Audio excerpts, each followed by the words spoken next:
कलाकार को वर्तमान डाकिबा पंजाब रस्ते कलाकार माने भावना परिवेशन करिवे कोन हमरा जंती जानिबे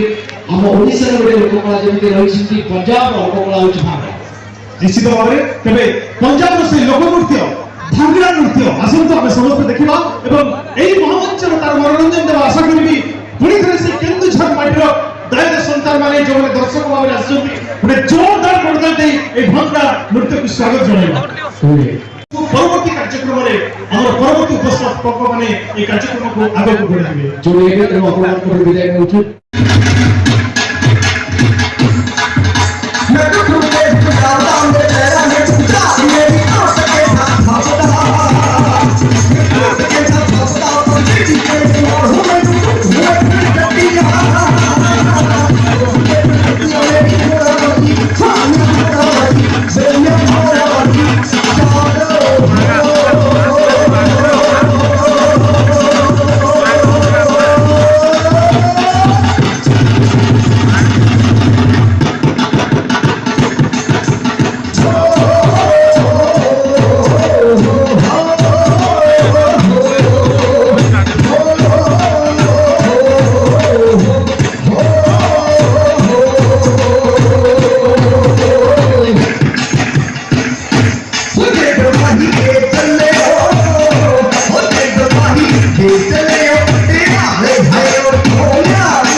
गर्भवती है